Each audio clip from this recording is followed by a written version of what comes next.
Behind the Smile, Sex, Humor, and Terror, A Flight Attendant's Journey, by Bobbi Phelps Wolverton. A Clinton Rotary presentation on January 9th, 2024. Bobbi's books are available on Amazon. So I want to say these are some of the books I've written. I've written actually 8. The first 2 are out of print. But to give you a little background, the first book, Behind the Smile, I was a flight attendant and I started flying in 1965 and I flew for 6 years. So from 65 to 72. And at that time, just to give you a little background, we were not flight attendants, we were stewardesses, and you were not allowed to be married.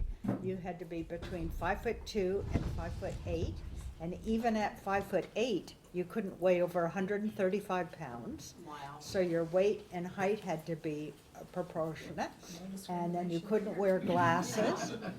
They were extremely strict because they wanted the stewardesses to be sex symbols. We weren't. We consider ourselves nuns because when we were flying, I flew for a charter company.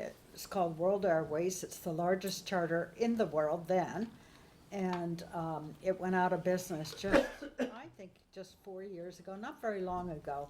But we were taking troops all over the world and then special groups, anyone who would charter a plane. So my flights on the whole were to the Orient and then to Europe and a little bit to North Africa.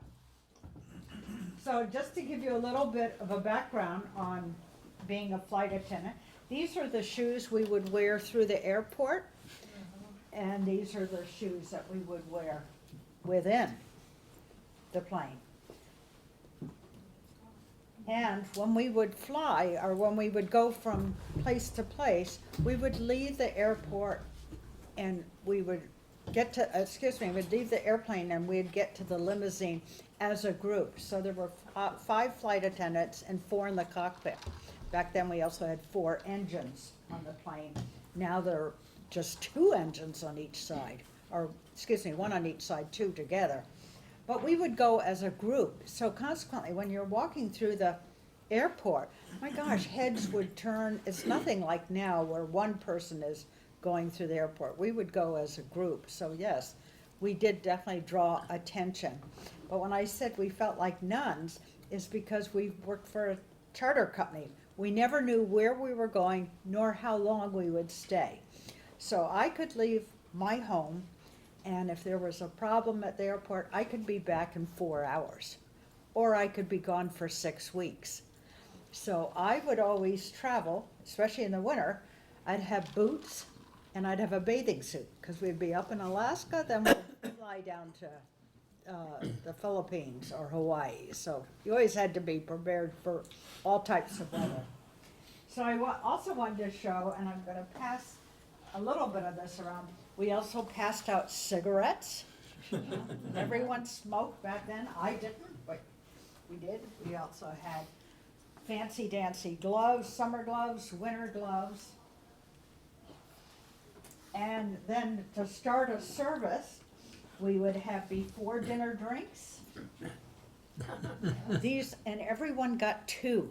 Oh, wow. And we would do this more than once. On an 11-hour flight, we would do 3 meal services. So you'd get 2, 4, 6.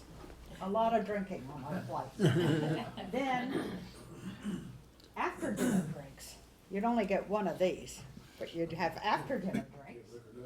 And then I'm going to pass this around. This was before carts in the aisle. We had to carry these. And you'd carry 2 of them. So you'd have 1 like this, 1 over the other. You couldn't put them like this, you'd be over the passengers. So you'd carry them like this down the aisle. So I'm going to just pass this around. You can see how heavy. Oh my gosh. And you can see there's a bottle of wine there too. So our passengers were on the whole slush the whole way.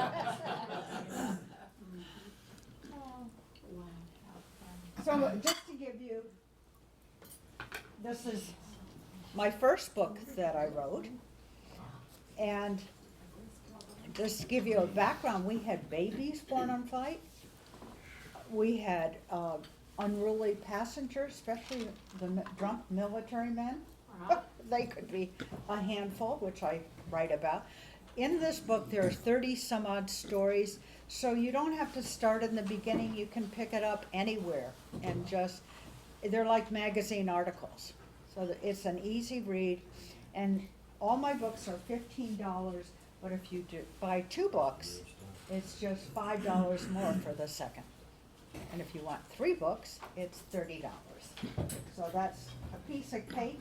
You can actually have this. I'll have this go around too. I'm going to show you. This is one of the airlines we stayed at. That's what's another thing. By flying with a charter company, I could be in each spot minimum 2 days, maximum 10 days. So one gal told me she was 2 weeks in a spot. So this is one of the hotels we stayed in England. And it was so luxurious, so wonderful that I, as a very young person, got to fly all over the world, had the chance to stay in fabulous hotels, sometimes better than our passengers. So, and famous hotels. Frank Lloyd Wright's hotel in Tokyo was one of the places we stayed. It was just luxurious. And then, before I became a flight attendant, I was a legal secretary. I made 3 to 4 times as a flight attendant what I did as a legal secretary. So I'm making more money, seeing the world, and I'm only working, granted our working times were very, very hard, but then we would be off. So I'm only working maybe half a month and yet getting paid all this money. It was really luxurious. Now I wanted to show you, this is another, oh, no, I do have to show you this. We wore Yep. You did. those. This was before pantyhose, so we wore stockings. And, remember any of this? Garter belts. So this is what the flight attendants wore back then. But I wanted to tell you about this book. Iran, even though it has terrible reviews now, when the Shah was in power, I had a chance to be there, and this little puppy here, the first day I arrived, the family we were staying with, they were going to drown the puppy. It was the run of a litter, and they couldn't afford to, they ran a bird hunting organization. A run couldn't be retrieving the ducks and geese and whatever. So they were going to drown this puppy, and I said, let me try and save her. I did. Her name is Banu, or was Banu. And that means, that's in Farsi, it means lady. And her full name was Shah Banu Sia, which means Black Empress. And she lived to be 14, brought her back to the States. But I write about what it was like to live in Iran at that time. Absolutely gorgeous country, and Iran was considered the vacation spot for Europe. They would go there for skiing, or they'd go to and duck hunting for the Caspian Sea at the north, or fishing and swimming in the ocean. So, and all the history there, 2,000, 3,000, and 4,000 year old buildings. So it was really fabulous. But I'm going to pass this around, and you guys can kind of try and figure out what that is, and we'll have a talk. Then I'm going to pass this around, and you guys can kind of figure out what that is. And that's from Iran. And here's another spot on the southern coast. I noticed I flew there by myself, and I was going to go fishing out in the waters. Well, the town, all the women, once they were past puberty, they wore this. So they wore the chador over their bodies, and I'll just show you that real quickly. I'm not going to put it on, but I can pass this around. They wore this in the summer, and this covered, you see pictures of them, where only their face shows. Well, because of that the mask, not even their face showed. So feel how heavy. This is what the women wear. That's called a chador. And so why the women wore this, in the 1500s, the women had been raped by neighboring tribes. So they wore this, and now it's just a tradition. I don't know today, but it was when I was there. They still wore these because they didn't want men attacking them. So the women, once they passed puberty, all wore that mask. Okay, do you guys know what? Number one, no. Is it still winding around what? So you can imagine in 90 and 100-degree weather, they're still wearing that heavy, heavy chador. And when I was my son's in the Coast Guard, and he ended up being assigned to Bahrain for a year, so I flew over there, and the women there some of the women wear the chador there. It's more Western, so you don't see it that much. But they even go into the ocean wearing that, which really surprised me, with the waves going across them. Am I supposed to be doing anything? Did you want to see how heavy that is? I'm gonna see the other.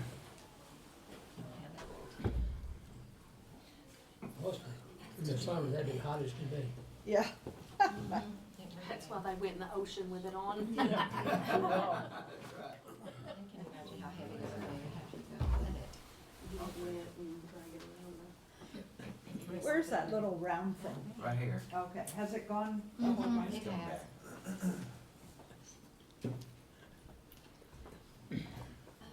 And this is from Iran. When they're drinking tea, and their tea is like mud, it is so black and thick.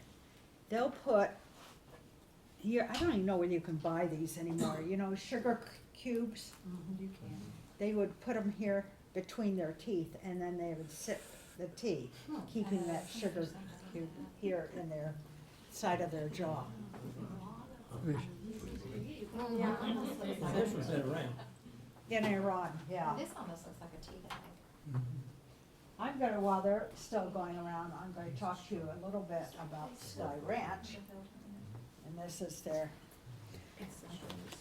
I married a potato farmer. I'm from Connecticut, knew nothing about ranch life. This ranch was 4,000 acres, 5 by 8 miles. And this in the front, that's my backyard. And this is Polly the pig. I bought her. She was 11 pounds and 3 weeks old. I had no idea that pigs kept growing. And all she had to eat was our leftover human food. And she's about 4.5 here and 620 pounds, just to give you an idea. And this book won 2 years ago, Best in the Nation for Memoirs. Of course, that did take out political and celebrity memoirs, but Best in the Nation. And this is normally $24, $24.95, and it's today. All my books are $15, and if you buy 2, this one and this one, or this one and this one, is $20 for the 2. So, this is what this unscrews, and they put sugar in here. And then they drink their tea or their coffee this way, with sugar in here. So that's what that is. I was definitely wrong. I was like a peace box to the Indians or something.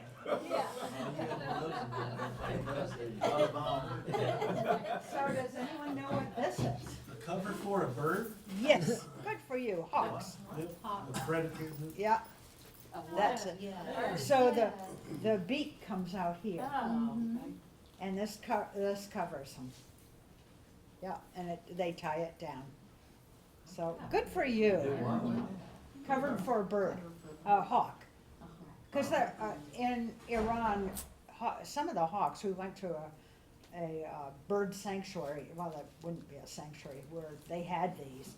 Some of them are $100,000, these birds. because they do tournaments and racing where the hawks go up and get another bird. And It bring helps back. cover their eyes. A buddy of mine's a falconer, so that's Yeah. how I know he has them.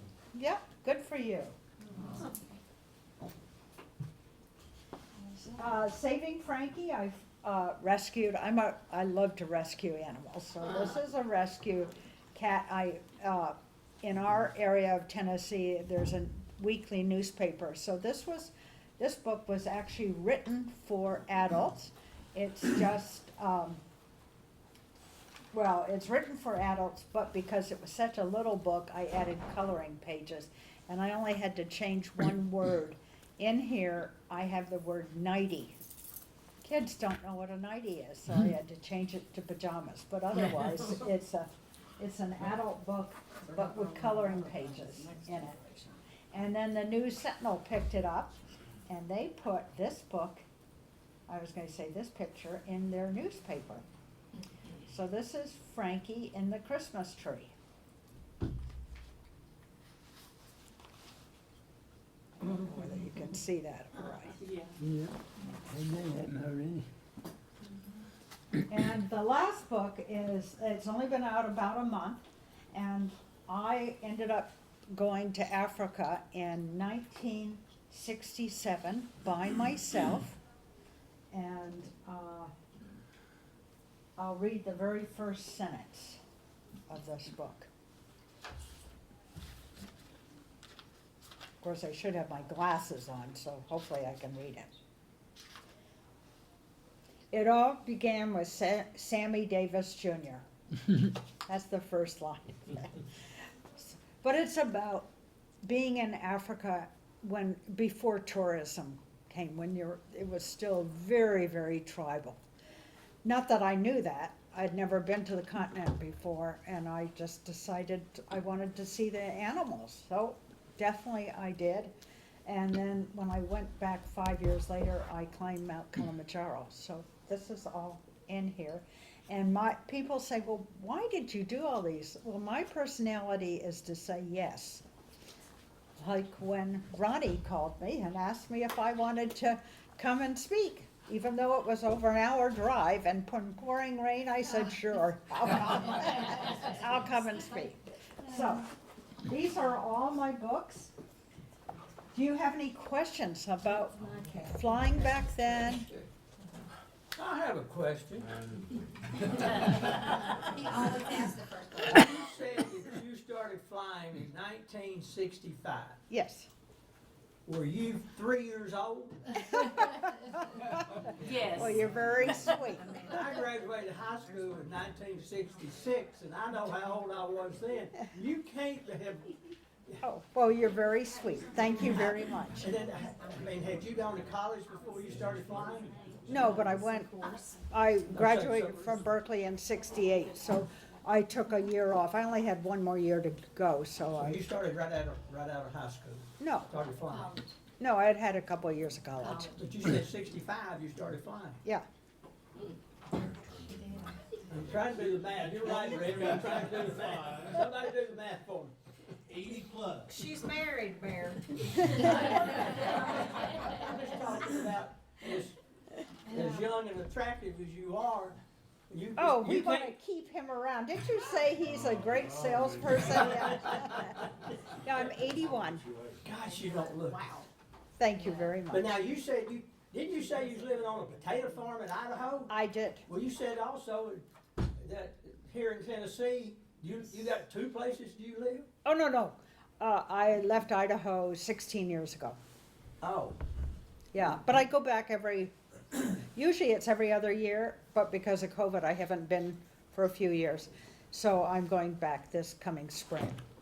Yeah, I lived there. My child was raised there. I have what do you call videos of my time on the ranch about this book, about Sky Ranch. What brought you to Tennessee? I met my current husband at a class reunion. Sorry. I've known him since the 7th grade. Wow. And so we started dating. He lived in Savannah, Georgia. I lived in Idaho. that was awkward. So we had decided that, okay, we'll try and find something, and both our families live in the Northeast, so we went to the Northeast. Neither one of us wanted Maine, but we looked at New Hampshire, Vermont, and none of us, we didn't want Florida, so we looked the coast, and we actually were looking at another place, and I asked our realtor, don't you have a golfing, boating community? And that's when they mentioned Tellico Village. Oh, okay. So that's how we ended up being there. Oh, yeah. Did you ever have an interest in commercial flying, or was it just strictly charter? No, charter was fabulous, Was yeah. fabulous, and you never Yeah. went? I actually was accepted at Pan Am and I turned them down Mhm, because I didn't want, that type. my father did not like the idea that I was gonna become a flight attendant Oh, I or heard about stewardess. that. Because like I said, the image was sex. And he did not want his daughter, so when Pan Am, I was going to Pan Am to be a secretary. And my position was filled, so they asked if I'd become a flight attendant. I said no, because of my father. But then Sammy Davis Jr., that situation, you have to read the book. But anyway, I'm gonna change the subject, because if I don't say it quickly, I'll forget it. That's one thing with my age. I write about it here. In Behind the Smile, I was flying by myself around the world for 4 months, and I ended up being in Egypt. I arrived on Saturday morning, and war broke out Monday morning. So I write about that. This was the 6-day war. I don't know whether any of you, when Israel bombed all the airports of Egypt. And I was locked up in the Hilton Hotel, and I was the only American tourist because the United States had sent out a notice not to go to Egypt. And I'm coming in from Pakistan, so I didn't know anything about it. I did wonder when I got off the airplane that it was only myself and 2, I think they were journalists. That was it, 3 people, and this is at Cairo Airport. We're the only ones getting off this airplane. And then when we went through the terminal, there was no one in the terminal. We didn't find anyone until we came to customs at the very end. And then I rode with them because they were going to the Hilton Hotel. I said, well, that was normal. The way I traveled, I would stay at a very nice hotel the very first night. I'd do my laundry, get my bearings. And back then, you'd go to American Express and you'd get your mail. You'd find other kids that were traveling, and you'd hook up and find out where a youth hostel was. So that was normal for me to go there. So I went to the Hilton, and then I did my laundry, and then I went down to American Express. And again, I'm walking through Cairo. I did notice that there was no one in this city. It's a major city. And I saw sandbags in front of doors. And anyway, I'm thinking, well, I had never been in the Middle East before. Maybe this is the way things are. So then I go into American Express, and there was no one behind the counter. There was no one in the building. There were no kids hanging around. So I'm going through the building going, hello, hello, hello. And at the end, there's an office man. And I walked in and I said, hi. And he said, what the hell are you doing here? And so when I told him I just arrived, he got all upset that Egypt had been closed to Americans. You're not supposed to be here. And then he very nicely took me under his wings and asked me if I wanted to go to lunch with him. And I said, sure. So we went up to his apartment. And on the other side, he was at the very top of a apartment building. On the other side was Omar Sharif's apartment.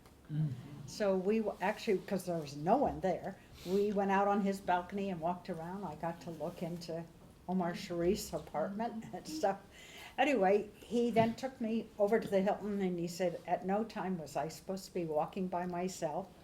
And he introduced me to the manager of the Hilton, and then who was a guy, I'm 22, and he was, I don't know, 26, 27. He was the manager of the Hilton. He spoke 5 languages fluently. He was from Austria. He was so good looking. And then he said he would watch over me, which he did. I had a great time. He took me out. He took me sailing on the Nile. He took me out on the desert. We went horseback riding throughout. So these are all stories in here. And then there was all of us, 567 of us, were rescued by the American Sixth Fleet, U.S. Navy. And I was the only American tourist. So those are some of my stories. I have tons. Any other questions? Yeah, her stories. Feel like I haven't done It it. beats your 9 tails comparison to what she's done. I haven't been out of Dutch Valley compared to what she's done. That's you in that picture though, right? This is, yes. But the one that's really good, this was in Hawaii. That one. I love to show that one. That was many years ago.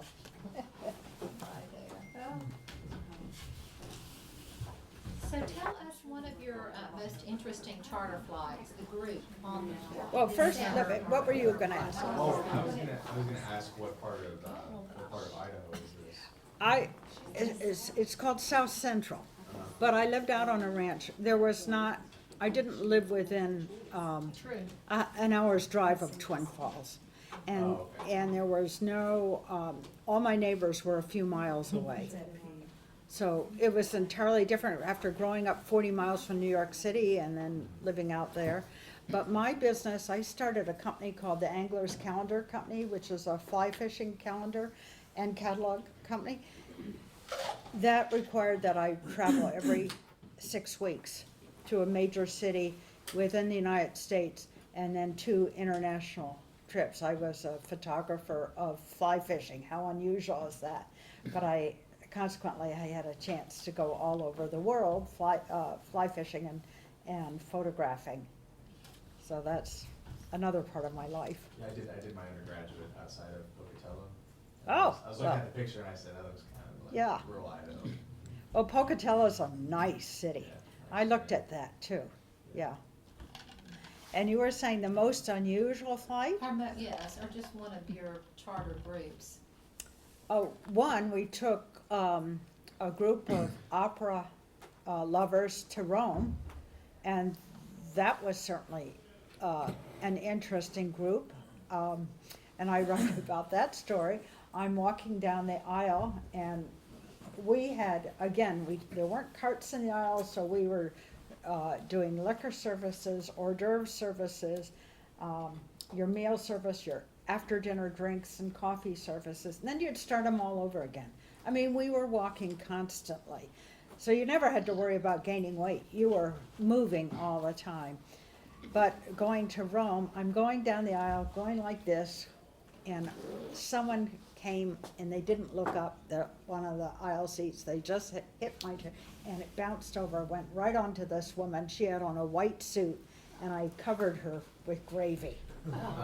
She stood up and screamed at me. It had to happen to me, the whole airplane, and it had to happen to me. Well, anyway, we brought her to the back. We had an extra uniform. Got her out of her white suit. She put on a uniform. She had more fun serving the other passengers because they all knew each other. And I washed out her suit that she had. By the time we got to Rome, it was fine. So. We had a baby born on flight. I think one of my worst flights was going into Vietnam with a bunch of drunk soldiers who did not want to go to Vietnam, and they didn't care if they were going to end up in I the relate to that flight. in the brig. I think Barry was probably on that thing. So anyway, I have so many stories. So anyway, they were so bad. I can't tell you. You have to read them, the stories. I don't want to mention this, but it was very, very bad. I was the senior flight attendant, and I went into the cockpit and told them, so they could hear the screaming in the back, not the flight attendant screaming, the men screaming at us, and what he thought he was going to do, he was gonna lower the oxygen level. And then he thought, granted, they'd all pass out, but then someone could actually be hurt. So they decided not to do that. And instead, they would have all the flight attendants lock themselves in the bathroom. So we did that on our flight into Manila. We actually were locked in for 6 hours, 7 hours. We just took magazines. And they eventually fell asleep in the night flight. But that was my worst one. I will say another one. I was a senior flight attendant, and part of the cockpit crew, there's so much, they're bored to death out there, except for takeoff and landing or turbulence or something. Otherwise, they're just sitting there and they're talking among each other. Well, they love it when we would come in and talk to them, and you didn't have to worry about us flirting with them or they're flirting. They were in their 50s, we're in our 20s. We weren't at all interested sexually with the cockpit crew. We just thought they were nice guys. They were, but you weren't. So anyway, I went in and the engineer said he had a joke to tell. Well, you know, we're always nice to them. So I said, okay, I'm going to hear it. Well, he had been drinking too, which was a real no-no. Anyway, he stood up and the punchlines were, he grabbed my breasts and turned them like they were dials. That was the punchline. It was dead quiet in the cockpit. No one said anything. I was shocked. I just stood there like this. Then I turned around and then they started to laugh and I went through the cockpit door and slammed the door. I called the gals all up, and then granted, I'm the senior. I said, no one is to go into the cockpit, absolutely no one. They're waiting on themselves. We're not talking to them, we're not feeding them, we're not giving them any drinks. You're off limits for the cockpit. And I didn't go in either. So they had another 5 to 6 hours with no one coming in. They were bored to death. Now the captain, he's the head of the airplane. He could have easily have said, forget that, you're coming. He never said a word because he knew the engineer had been drinking. He was not gonna say anything. So he eventually, when we finally got to Travis Air Force Base, I think that's where we were ending up, he came over to me and apologized. And I never saw the engineer again. I don't know whether he was fired or he just stopped flying with passengers and just did cargo. I don't know. So anyway, that was a bad flight. But I can tell, as a matter of fact, as I'm going through, I'm thinking of other ones. The baby, here we were sitting in the cockpit, at the back, we were sitting down having our lunch, and this man came up and he just stood there. He didn't say a word. He just stood there, a young man. He was like in his 20s. And I looked up and I said, I'm not a senior at this time. I'm just in the back doing maybe galley work, who knows. And he said in a very soft voice, my baby's not breathing. Now he had been standing there for a good minute. I thought he was waiting for the restaurant. So I got up and I went up there and his wife was crying. She was holding this, I don't know, maybe a 3-month-old baby, and no, it was not breathing. And I turned it over and I hit it on its back like this, and nothing happened.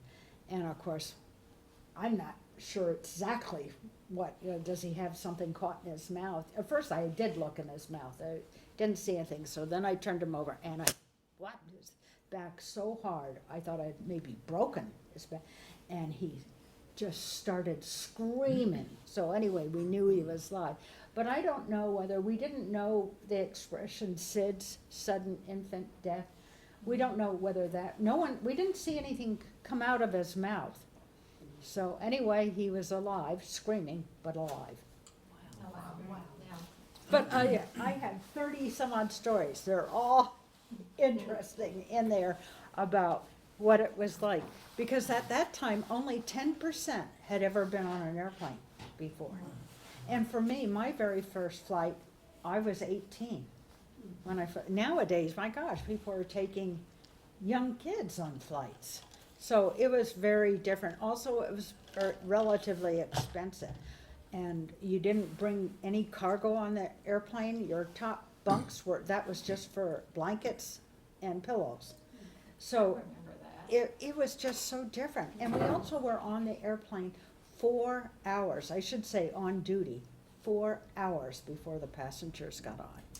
Because we would have to take the limo from Oakland up to Travis Air Force Base, that's an hour. We would also check in first, and we were weighed, and we also would have a emergency test before we took off, so that was all done first. Then we'd have the hour drive up to Travis. Then we had to check the airplane, so we had 2 gals that were in the galleys. Now, if you're doing a 10-hour flight, you have to make sure all your food is there. You can't run out of food, so all the food, liquor, everything had to be checked. That's the galley girls. Then the in-flight gals that low on the totem pole, that's what I would have been doing when I first became a flight attendant. We had to touch every single life vest underneath the seat, so you'd have to bend over like that. Well, 200 some odd bending overs, you didn't have to worry about gaining any weight around your belly. You're bending over constantly going along. And you also had to check the emergency, the not air conditioning, what do you do? Oxygen. So all of those had to be checked before passengers even got on, and then it took an hour when the passengers came. So, that's it. My books are all for sale.